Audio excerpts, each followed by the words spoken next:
Hello everyone, in this video we are doing Unit 4 from Class 8 Science book Curiosity.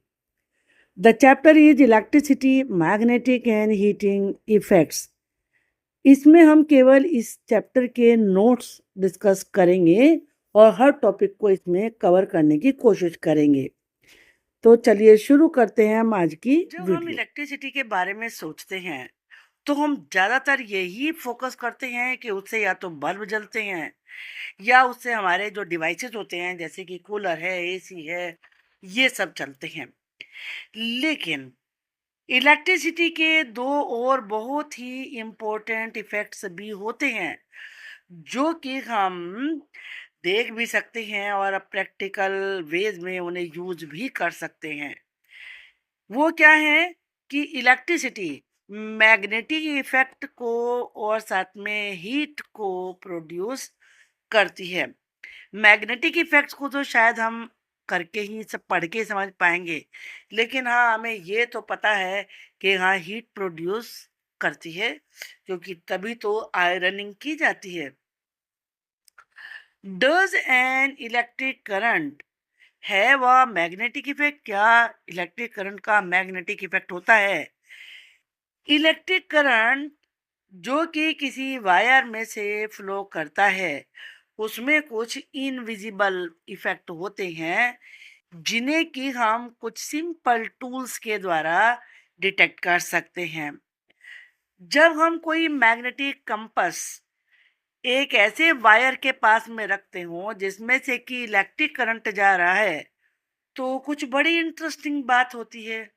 वो क्या होती है और उससे क्या प्रभाव होता है? प्रभाव तो उससे ये होता है कि इलेक्ट्रिसिटी और मैग्नेटिज्म के बीच में कोई कनेक्शन है, ये हमें दिख जाता है।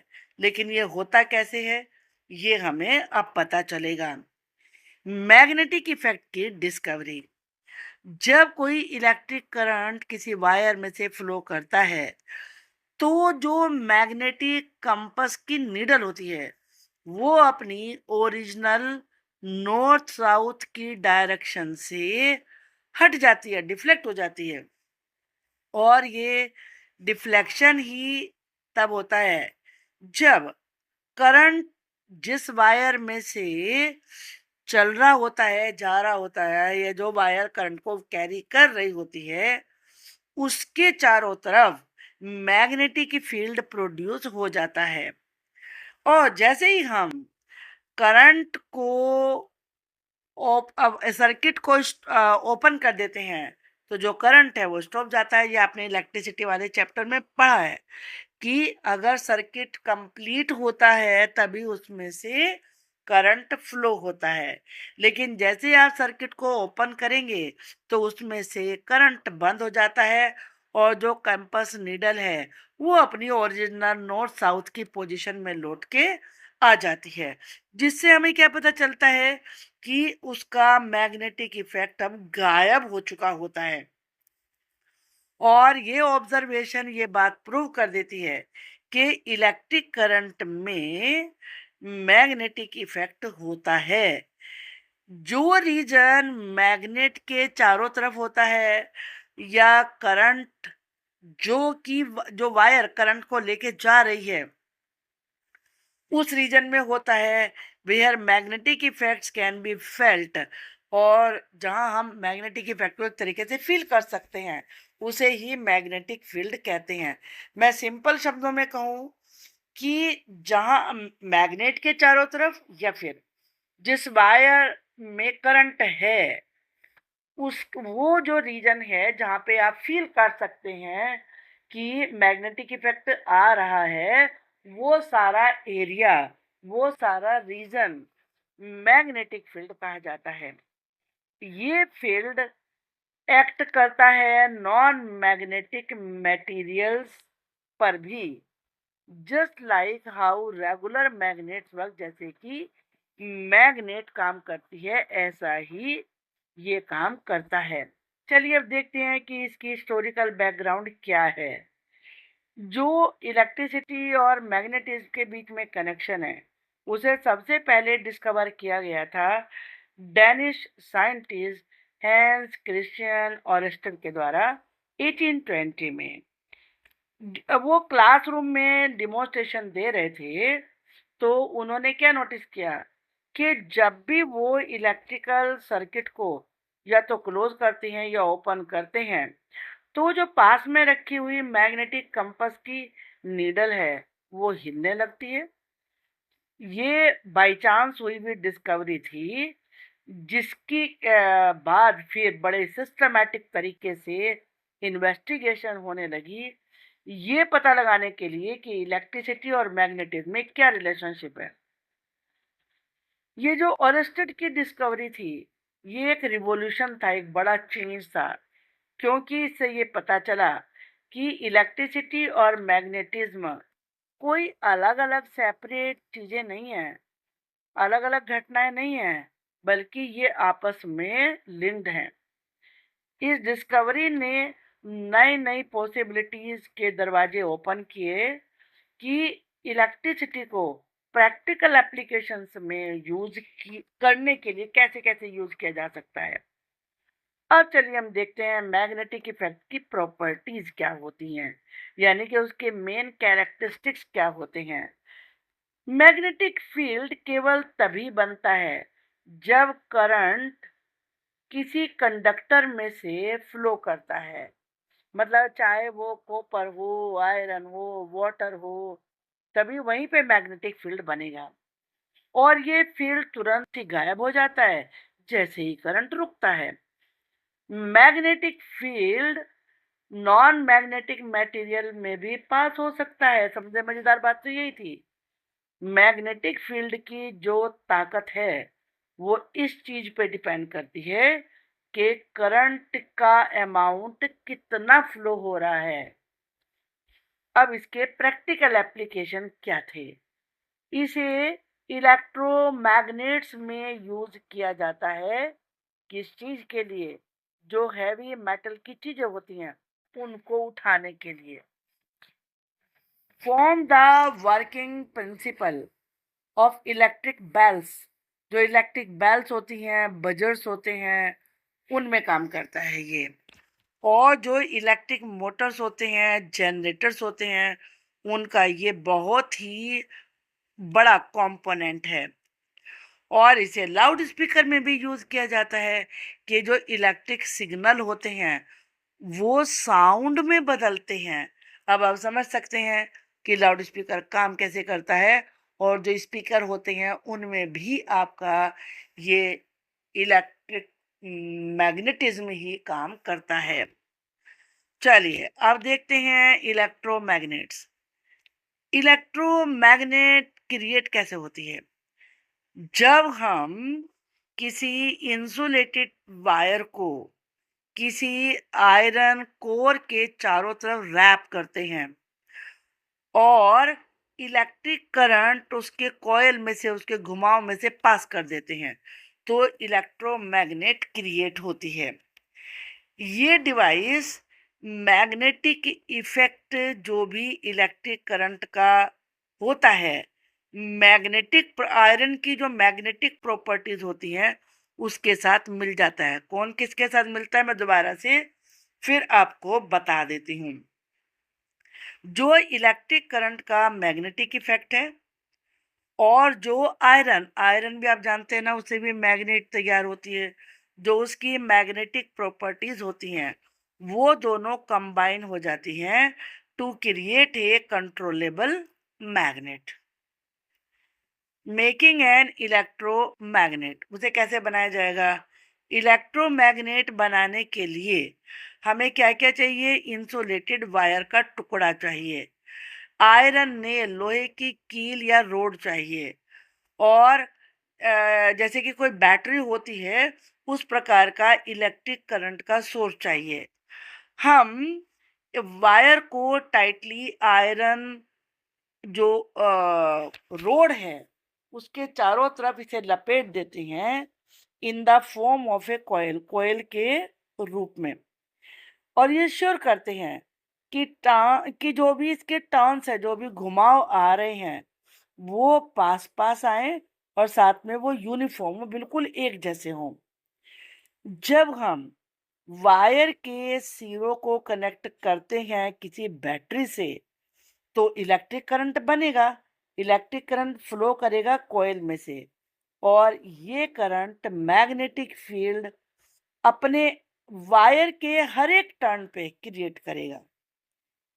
ये सारे के सारे जितने भी इंडिविजुअल मैग्नेटिक फील्ड तैयार होंगे, ये आपस में जुड़ के, आपस में कंबाइन होके एक बड़ा ही स्ट्रॉन्ग मैग्नेटिक फील्ड तैयार करते हैं। किसके चारों तरफ? पूरे कॉइल के चारों तरफ। क्या क्या चीजें थी इसमें? वायर था, करंट था, और आयरन की रोड थी या आयरन कोर था। तो हम इलेक्ट्रोमैग्नेट्स की प्रॉपर्टीज को देखते हैं। इसके बेसिक फीचर्स क्या होते हैं? ये बार मैग्नेट की तरह से बिहेव करता है नॉर्थ और साउथ पोल्स। जैसे आपने जो बार मैग्नेट देखी होगी, जो कि नॉर्थ और साउथ पोल, उसमें दो पोल होते हैं, ये भी वैसे ही बिहेव करती है। जो मैग्नेटिक स्ट्रेंथ है, उसे करंट को चेंज करके कंट्रोल किया जा सकता है। मतलब करंट कम कर दीजिए तो मैग्नेटिक फील्ड कम पावरफुल होगा, बढ़ा दीजिए तो ज्यादा हो जाएगा। जो इसकी पोलरिटी है, यानी कि जो पोल्स हैं नॉर्थ और साउथ पोल, उन्हें भी रिवर्स किया जा सकता है करंट की डायरेक्शन को चेंज करके। मैग्नेटिक फील्ड गायब हो जाता है जैसे ही आप करंट को रोकते हैं। अब इसकी स्ट्रेंथ को कौन कौन से कारण, कौन कौन से फैक्टर अफेक्ट करते हैं? कोयल में जितने भी टर्न्स होंगे उनकी संख्या, मोर टर्न्स क्रिएट स्ट्रॉन्गर मैग्नेटिज्म। यानी कि जितना ज्यादा आपने लपेटा वायर को, जितने ज्यादा कॉयल, उतना ही ज्यादा मैग्नेटिक पावरफुल या उतनी ज्यादा स्ट्रॉन्ग मैग्नेटिज्म तैयार होगा। और दूसरी चीज है कि इलेक्ट्रिक करंट का अमाउंट, जितना ज्यादा हायर करंट होगा उतना ही स्ट्रॉन्गर मैग्नेटिक फील्ड तैयार होगा। और तीसरा है type of core material. Core material क्या था? Iron core makes electromagnet much stronger. जो आयरन के होते हैं वो ज्यादा स्ट्रॉन्ग इलेक्ट्रोमैग्नेट तैयार करते हैं। अब कोर का शेप और साइज कैसा है, ये भी मैग्नेटिक फील्ड के डिस्ट्रीब्यूशन को प्रभावित करते हैं। अब देखते हैं पोल्स ऑफ इलेक्ट्रोमैग्नेट्स। जैसे कि परमानेंट मैग्नेट्स होती हैं, जो इलेक्ट्रोमैग्नेट्स होते हैं बिल्कुल उसकी तरह से ही उनमें भी दो पोल होते हैं, नॉर्थ एंड साउथ। हम पोल्स को आइडेंटिफाई कर सकते हैं कैसे? मैग्नेटिक कंपास को यूज करके। जो इलेक्ट्रोमैग्नेट का एंड होता है वो अट्रैक्ट करता है कंपास नीडल के नॉर्थ पोल को। इज द जो कि नॉर्थ पोल को दोबारा से हम इसको समझ लेते हैं। इलेक्ट्रोमैग्नेट का वो सिरा जो कि कंपास नीडल के नॉर्थ पोल को अट्रैक्ट कर रहा है, वो इलेक्ट्रोमैग्नेट का साउथ पोल होता है। जो पोलरिटी है इलेक्ट्रोमैग्नेट की, वो किस चीज पे डिपेंड करती है? On the direction of current flow through the coil. के कॉइल में से करंट की डायरेक्शन पर पोलरिटी डिपेंड करती है। If we reverse the direction of current, अगर आप करंट की डायरेक्शन को वो पलट देंगे, बाय कैसे पलटेंगे? कि बैटरी के कनेक्शन को स्विच करके, बदल के, तो तब नॉर्थ और जो साउथ पोल्स हैं इलेक्ट्रोमैग्नेट के, वो भी पलट जाएंगे। नॉर्थ वाला साउथ बन जाएगा, साउथ वाला नॉर्थ बन जाएगा। बनेगा कैसे? जब आप बैटरी के कनेक्शन को रिवर्स कर देंगे। स्ट्रेंथनिंग इलेक्ट्रोमैग्नेट्स, कैसे स्ट्रॉन्ग बना सकते हैं इलेक्ट्रोमैग्नेट्स को? टर्न्स की संख्या को बढ़ाकर। अगर आप वायर की ज्यादा टर्न बनाएंगे, किसके विरुद्ध? जो आपका कोर है, तो मैग्नेटिक फील्ड की ताकत बढ़ जाएगी। हर एक टर्न मैग्नेटिक इफेक्ट में अपना योगदान देता है, यानी उसको बढ़ाता चलता है। इसीलिए अगर आपने रफली टर्न की संख्या बढ़ा दी तो आपका मैग्नेटिक स्ट्रेंथ भी डबल हो जाएगा। यूजिंग मोर करंट, ज्यादा करंट यूज करना। अगर आप बहुत सारे सेल्स को या बैटरी को एक सीरीज बना के कनेक्ट कर दें तो उससे क्या होगा, कोयल में से पास होने वाला करंट बढ़ जाएगा। जितना ज्यादा करंट होगा उतना ही स्ट्रॉन्ग मैग्नेटिक फील्ड तैयार होगा, और मैं आपकी जो इलेक्ट्रोमैग्नेट तैयार हुई है वो उतनी ही ज्यादा पावरफुल होगी। अब देखते हैं आयरन कोर का इफेक्ट क्या होता है। आयरन कोर, अगर इलेक्ट्रोमैग्नेट आपकी आयरन कोर से बनी है तो वो ज्यादा स्ट्रांग होगी उसके बजाय जिसके अंदर कॉयल के अंदर केवल एयर ही है। क्योंकि जो आयरन होता है वो फेरोमैग्नेटिक मटेरियल होता है जो कि मैग्नेटिक फील्ड के प्रभाव को बढ़ा देता है, एम्पलीफाई का मतलब बढ़ा देता है, created by the current carrying coil, जो कि कॉयल में करंट पास हो रहा था उसको क्रिएट करके। अब है लिफ्टिंग इलेक्ट्रोमैग्नेट्स। जो इंडस्ट्रियल लिफ्टिंग इलेक्ट्रोमैग्नेट्स होती हैं वो बड़े पावरफुल डिवाइसेस होते हैं जिन्हें फैक्ट्रीज में यूज किया जाता है, स्क्रैप यार्ड में यूज किया जाता है, बड़े बड़े हैवी मेटल की चीजों को उठाने के लिए। जो ये इलेक्ट्रोमैग्नेट्स होते हैं ये क्रेन से अटैच होते हैं और ऑपरेटर इन्हें कंट्रोल करता है, जो कि करंट को जब जरूरत हो तो ऑन करता है और जब जरूरत नहीं होती तो उसे ऑफ करता है। अब इसका वर्किंग प्रिंसिपल क्या है। जब करंट को टर्न किया जाता है तो इलेक्ट्रोमैग्नेट मैग्नेटिक बन जाती है और वो आयरन और स्टील के ऑब्जेक्ट को अट्रैक्ट करती है। जो हैवी मेटल के पीसेस हैं वो इलेक्ट्रोमैग्नेट से स्टिक हो जाते हैं और उन्हें लिफ्ट किया जा सकता है, उन्हें मूव किया जा सकता है। और जब करंट को ऑफ कर देते हैं तो मैग्नेटिक फील्ड डिसअपियर हो जाता है और ऑब्जेक्ट्स को रिलीज कर दिया जाता है, मतलब उसे छोड़ दिया जाता है। इससे बड़ा प्रिसाइज, एकदम एक्यूरेट कंट्रोल मिल जाता है किसी भी चीज को पिकअप करने में, और मतलब कोई भी चीज, मतलब जो मेटल की चीज है उसको पिकअप करने में और या उसको ड्रॉप करने में। इसके इंडस्ट्रियल एप्लीकेशंस क्या हैं।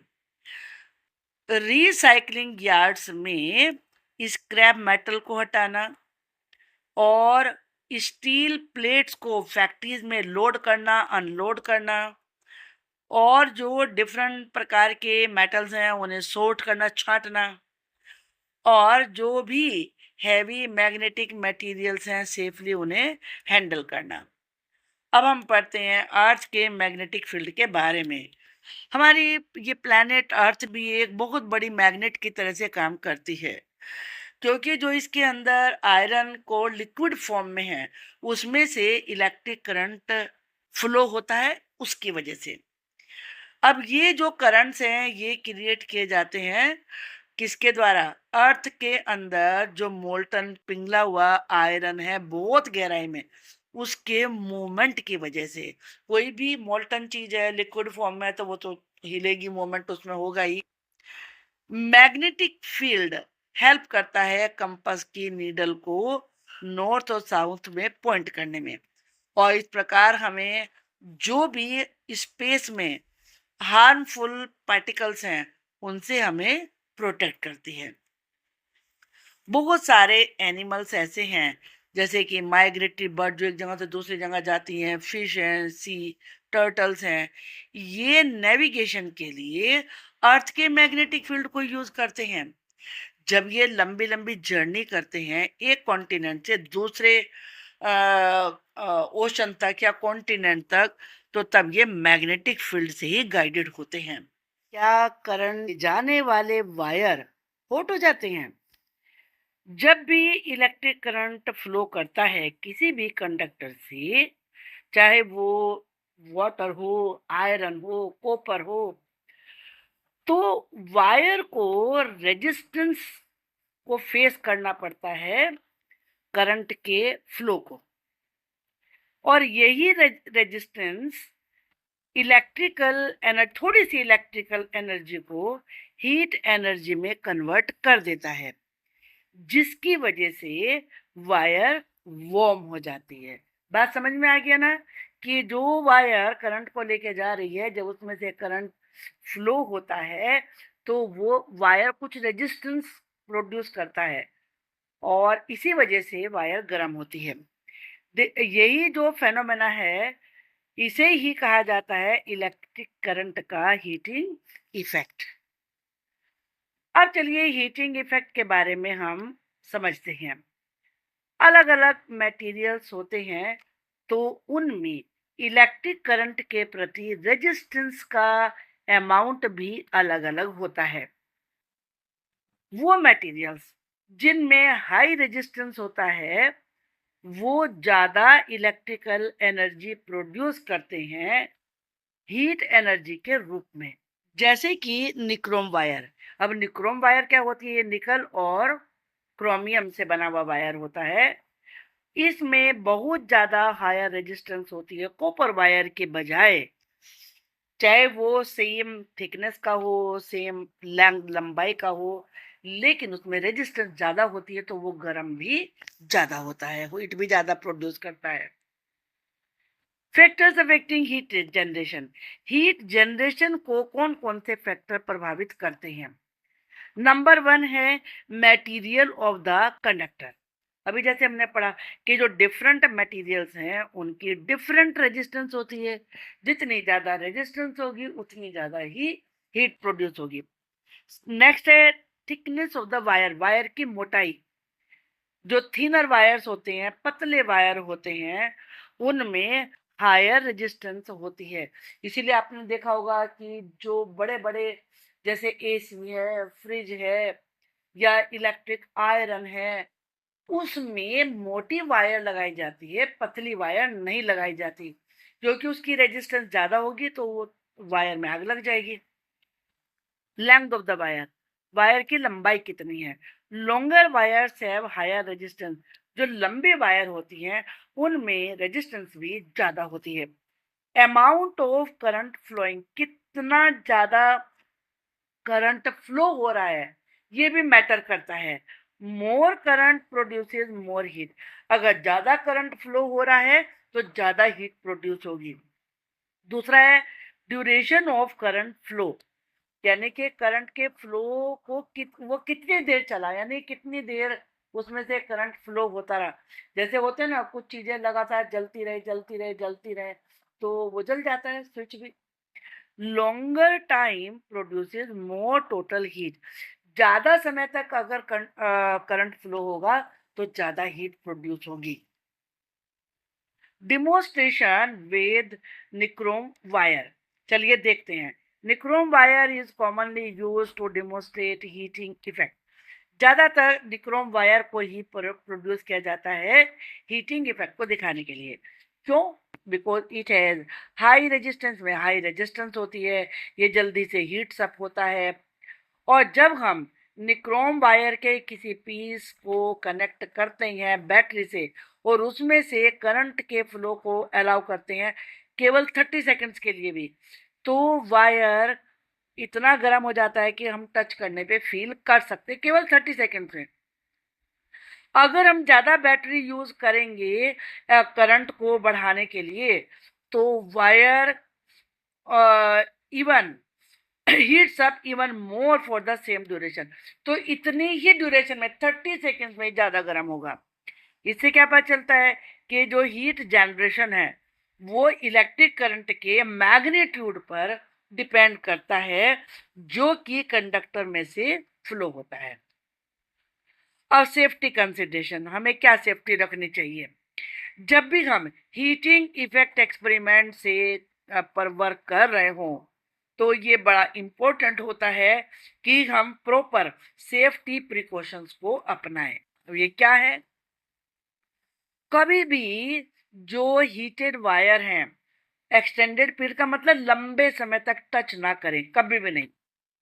और हमेशा जब भी आप कोई एक्सपेरिमेंट करें हीटिंग का, तो वो बड़ों के सुपरविजन में करें और एप्रोप्रिएट करंट लेवल को यूज करें ओवर हीटिंग को रोकने के लिए। अगर ओवर हीटिंग हो गई तो आपका हाथ अच्छी तरह से भी जल भी जाएगा। और करंट को तुरंत ही स्विच ऑफ कर दे जब आप ऑब्जर्वेशन कर चुके हों। और जो भी हीटेड कंपोनेंट्स हैं उन्हें हैंडल करने से पहले कूल होने दें। जितने भी house hold electric heating appliances होते हैं, अब हम उनके बारे में पढ़ते हैं। बहुत सारे ऐसे कॉमन हाउस होल्ड अप्लायंसेस हैं जो कि इलेक्ट्रिक करंट के हीटिंग इफेक्ट के सिद्धांत पर वर्क करते हैं। ये सारे के सारे डिवाइसेस इस प्रकार से डिजाइन किए जाते हैं कि ये इलेक्ट्रिकल एनर्जी को हीट एनर्जी में कन्वर्ट कर सकें, जो भी हम अलग अलग तरीके के काम को करते हैं। तो चलिए देखते हैं सबसे कॉमन हीटिंग अप्लायंसेस। सबसे पहले किचन अप्लायंसेस को देखते हैं। Electric stove use heating coils to cook food. आपने देखे होंगे कि बहुत सारे घरों में यूज किए जाते हैं, विशेष रूप से जो बच्चे हॉस्टल वगैरह में रहते हैं। इलेक्ट्रिक स्टोव होते हैं, उस पे वो लगा के स्विच और उस पे खाना बनाते हैं। इलेक्ट्रिक केटल्स, ये तो बड़ी कॉमन है, सर्दियों में ज्यादातर पानी गर्म करने के लिए यूज की जाती है। ये वाटर को हीट करती हैं सबमर्ज हीटिंग एलिमेंट्स को यूज करके। जब बहुत सारे घरों में गीजर ना यूज करके हीटिंग रोड यूज की जाती है पानी गर्म करने के लिए। और केटल्स यूज होती हैं, अगर पानी आपको थोड़ा पीना तो केटल यूज की जाती है। टोस्टर्स होते हैं, उसमें ब्रेड आपने देखा है कि टोस्ट एकदम से बन के आ जाता है, तो ये भी हीटेड वायर को यूज करते हैं। माइक्रोवेव अवंस, ये भी डिफरेंट हीटिंग प्रिंसिपल्स पर ही काम करते हैं। अब कुछ अलग पर्सनल केयर अप्लायंसेज हैं। हेयर ड्रायर्स, वो उसमें भी हीटेड कोयल्स होते हैं, फैन लगा हुआ होता है साथ में, जो कि आपके हेयर को ड्राई कर देता है। कर्लिंग आयरन्स होती हैं, वो आपके हेयर को स्टाइल करती हैं गर्म होके। जो जैसे कर्ल बनाते हैं ना, कुछ लोग घुंघराले बाल बनाते हैं, तो उसमें कर्लिंग आयरन यूज होती है, तो उस पर हेयर को लपेट दिया जाता है और वो हीटेड होती है, तो हेयर भी मुड़ जाते हैं। इलेक्ट्रिक रेजर्स होते हैं, तो इसमें भी हीटेड कंपोनेंट्स यूज होते हैं। कुछ होम कंफर्ट अप्लायंसेस भी होते हैं। इलेक्ट्रिक रूम हीटर्स होते हैं जो कि एयर को वार्म करते हैं हीटिंग कोइल्स के द्वारा। इलेक्ट्रिक ब्लैंकेट्स होती हैं, ये होटल में ज़्यादा यूज होती हैं। इनमें थिन हीटिंग वायर्स होते हैं जो कि फैब्रिक में बुने हुए होते हैं। वाटर हीटर्स होते हैं, इमर्जन कोयल्स होती हैं जिससे कि नहाने के लिए वाटर को हीट किया जाता है।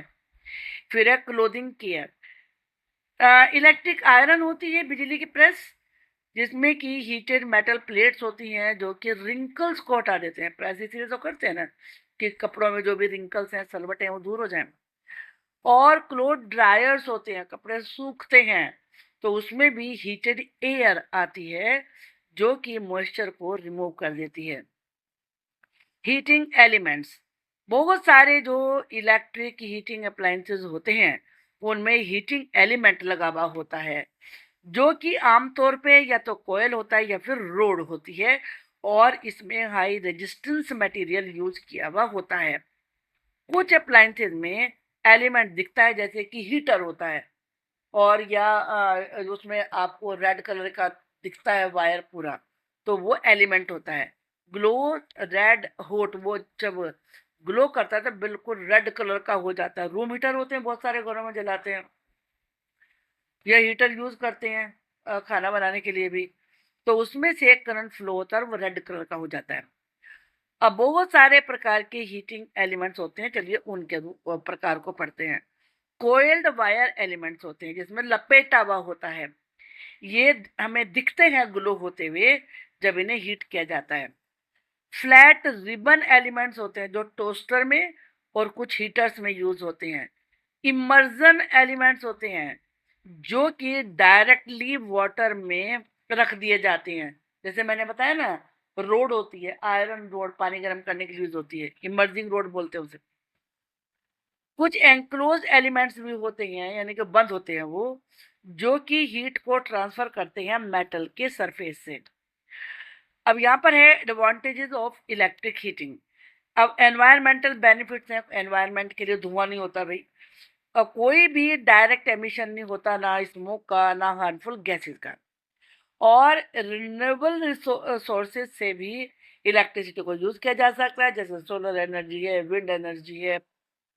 और इसमें फ्यूल को स्टोर करने की या उसे संभालने की कोई जरूरत नहीं होती, और ये क्लीन है और कन्वीनियंट है ऑपरेशन इसका, उसको चलाना। अब इसके प्रैक्टिकल एडवांटेजेस क्या हैं? Precise temperature control possible. आपको कितना टेम्परेचर चाहिए, मतलब लकड़ी जला रहे हैं चूल्हे में, तो आप तो उसकी हीट को कंट्रोल नहीं कर सकते ना, लेकिन इसमें कंट्रोल किया जा सकता है। और इंस्टेंट ऑन और ऑफ कैपेबिलिटी, चाहे ऑन कर दो ऑफ कर दो, यानी कि बंद कर दो या शुरू कर लो। चूल्हे में आग जल गई तो वो सारी लकड़ी जल जाएगी, तभी बुझेगी। No need for ventilation unlike gas appliances. जब तक कि गैस अप्लायंसेस ना हो तब तक वेंटिलेशन की भी कोई जरूरत नहीं, क्योंकि धुआं तो होता नहीं है। सेफ ऑपरेशन है इनका अगर प्रॉपरली डिजाइन किया हुआ हो, क्योंकि अगर ठीक से बना हुआ नहीं है तो करंट लग सकता है। Problems with heating effect. जब भी हीटिंग इफेक्ट को हम बहुत सारे अप्लायंसेस में यूज करते हैं और वो यूजफुल भी होता है, लेकिन इससे कुछ प्रॉब्लम भी उत्पन्न हो सकती हैं इलेक्ट्रिकल सिस्टम में। क्या है? अनवांटेड हीटिंग, जरूरत नहीं है फिर भी हीटिंग हो रही है। Power transmission lines lose energy as heat during electricity distribution. Electricity distribution के दौरान जो पावर ट्रांसमिशन की लाइंस हैं उनमें एनर्जी खत्म हो जाती है, क्योंकि हीट के रूप में।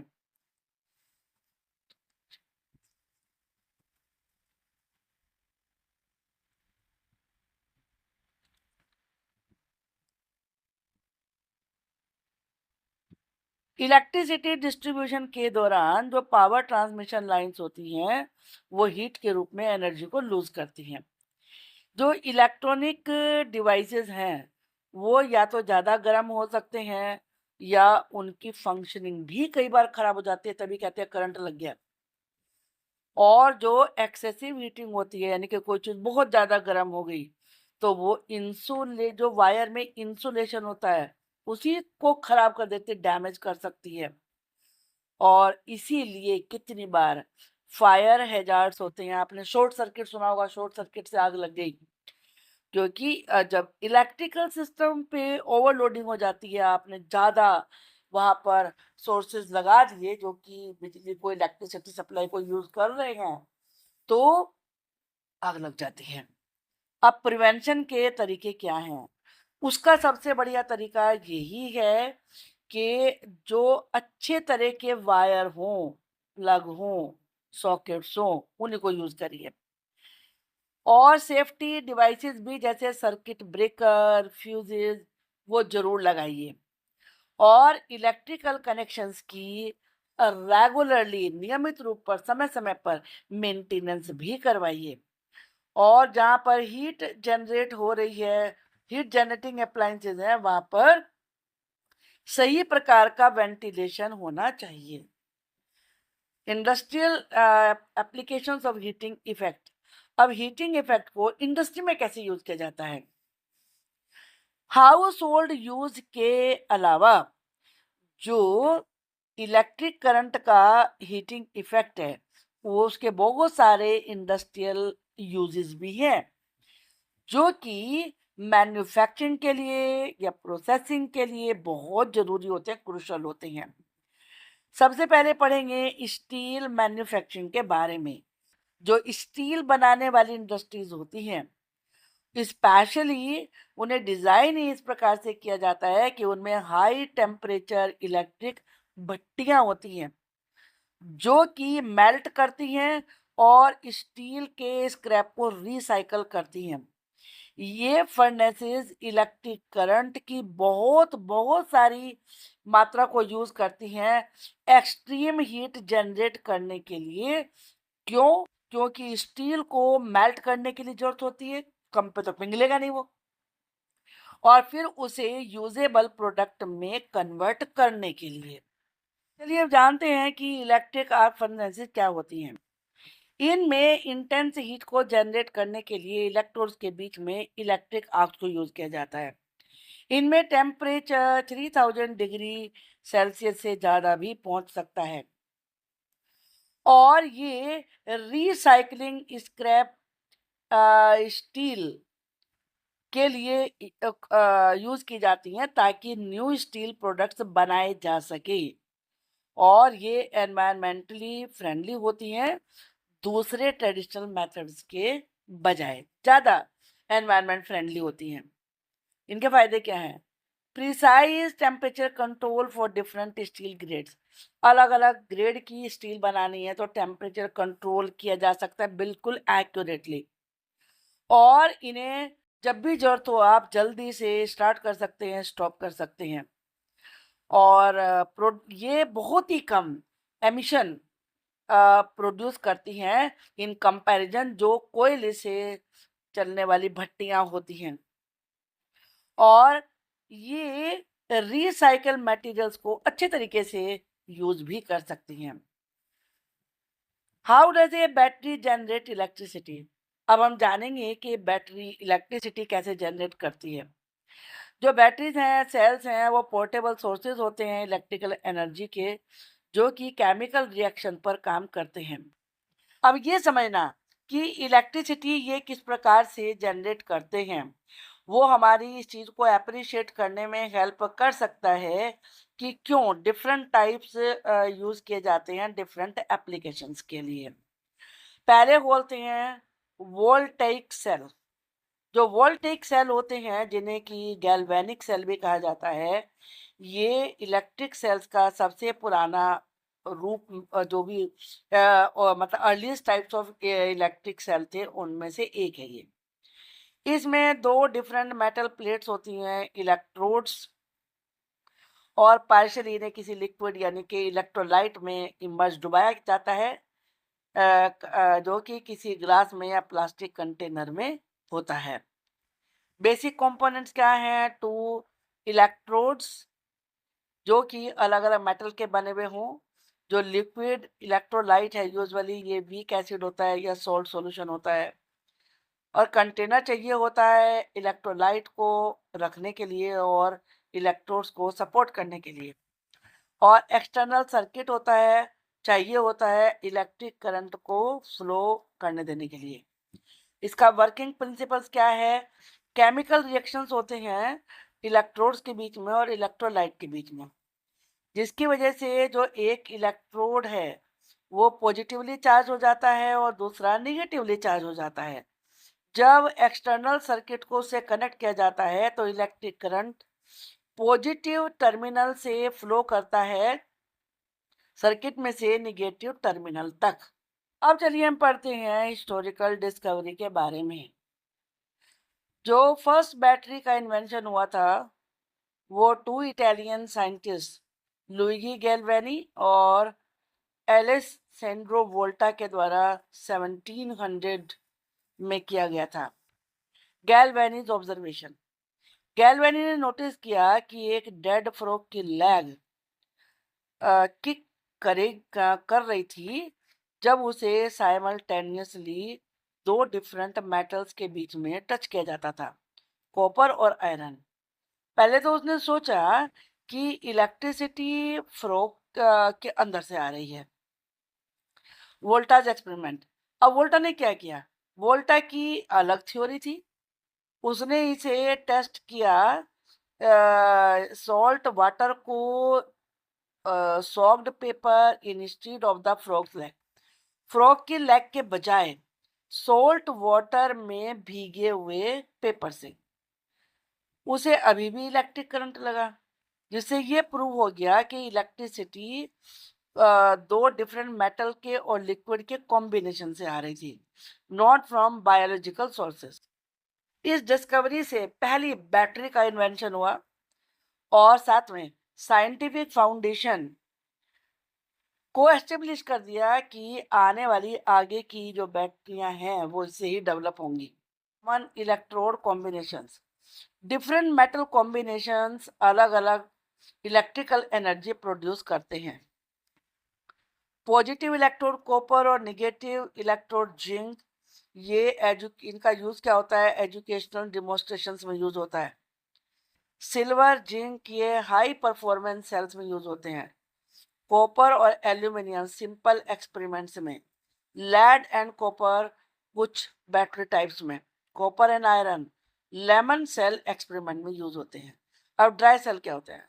ड्राई सेल ज्यादातर इलेक्ट्रिक सेल के रूप में आज बहुत यूज किए जाते हैं, क्योंकि ये कन्वीनियंट होते हैं ले जाना, पोर्टेबल होते हैं। इन्हें ड्राई कहते हैं क्योंकि इसमें जो इलेक्ट्रोलाइट होता है वो लिक्विड नहीं होता, बल्कि एक थिक मॉइस्ट पेस्ट होती है। इसका ड्राई सेल का स्ट्रक्चर कैसे होता है? बाहर इसमें जिंक का कंटेनर होता है जो कि नेगेटिव टर्मिनल के रूप में काम करता है, और सेंटर में कार्बन की रोड होती है जिसमें मेटल कैप लगी हुई होती है जो कि पॉजिटिव टर्मिनल का काम करता है। और जो paste like electrolyte carbon road के चारों तरफ घेरे हुए रहती है, एक वो एक तरीके से पेस्ट मतलब के रूप में होती है। और सील्ड का कंस्ट्रक्शन होता है जिससे कि लीकेज नहीं होती है। एडवांटेज क्या है? ये पोर्टेबल है, लीक प्रूफ डिज़ाइन है, और लिक्विड इलेक्ट्रोलाइट के बिखरने का कोई रिस्क नहीं है। किसी भी ओरिएंटेशन में यूज़ किया जा सकता है। इसकी लॉन्ग शेल्फ लाइफ होती है जब ना यूज़ करो तब भी, और बहुत सारे स्टैंडर्ड साइजेस में ये अवेलेबल रहता है। अब इसके लिमिटेशंस क्या हैं, कमियां क्या हैं? सिंगल यूज सेल्स होते हैं जिन्हें रिचार्ज नहीं किया जा सकता, और इनमें केमिकल्स के ख़त्म होने के बाद इन्हें डिस्पोज ऑफ किया जाना चाहिए। परफॉर्मेंस धीरे धीरे इनकी कम होती रहती है जैसे जैसे केमिकल यूज होता रहता है, और अगर वो डैमेज हो या बहुत पुराने हो तो लीक भी हो सकते हैं। अब आती हैं रिचार्जेबल बैटरीज। जो रिचार्जेबल बैटरीज होती हैं उन्हें रिचार्ज किया जा सकता है। इनके बहुत सारे मल्टीपल मतलब बार इन्हें आप यूज़ कर सकते हैं। इस प्रकार से ये बहुत ज़्यादा इकोनॉमिकल, एनवायरनमेंट फ्रेंडली होती हैं और लॉन्ग टर्म इनका यूज़ होता है। पहली है लिथियम आयन। ये मोबाइल में यूज़ होती है, मोबाइल फ़ोन में और लैपटॉप में। वोल्टेज कितना होता है इसमें? 3.7 वोल्ट का होता है। हाई एनर्जी डेंसिटी होती है। निकल मेटल हाइड्राइड, ये कैमरा में टॉयज में यूज होती है। 1.2 वोल्ट की होती है, good for high range devices. Lead acid होता है, कार्स और इन्वर्टर्स में होती है। 2 वोल्ट पर सेल होती है, heavy but reliable. Lithium polymer होते हैं, ड्रोन्स में, आरसी व्हीकल्स में यूज होती है। 3.7 वोल्ट की होती है, फ्लेक्सिबल शेप होती है, इनकी पॉसिबल होती है। इनके एडवांटेज क्या है? इन्हें हजारों बार रिचार्ज किया जा सकता है, ज़्यादा इकोनॉमिकल होती हैं लॉन्ग टर्म की, जबकि शुरू में महंगी होती हैं। खरीदेंगे महंगी होंगी, लेकिन जब आप उन्हें बार बार रिचार्ज करके यूज़ करेंगे तो सस्ती हो जाती है, फिर उनकी कॉस्ट पूरी आप यूटिलाइज करते हैं। और ये वेस्ट को भी रिड्यूस करती हैं डिस्पोजेबल सेल्स के कंपैरिजन में।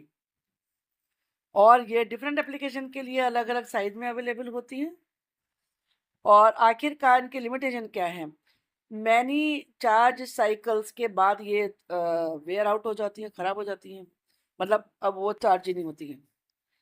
और इनके सेफ चार्जिंग के लिए सही प्रकार के चार्जर चाहिए होते हैं, और इनिशियली ज़्यादा एक्सपेंसिव होती हैं डिस्पोजेबल सेल्स के बजाय, और परफॉर्मेंस कम हो जाती है धीरे धीरे जैसे जैसे ये पुरानी होती हैं। अब लेसन के लिए आई थिंक कि हमने सारे इम्पोर्टेंट इसके पॉइंट्स हमने डिस्कस कर लिए हैं। लेसन आपको समझ में आ गया होगा, इसके हम क्वेश्चन आंसर्स भी डिस्कस करेंगे। Thank you for watching the video.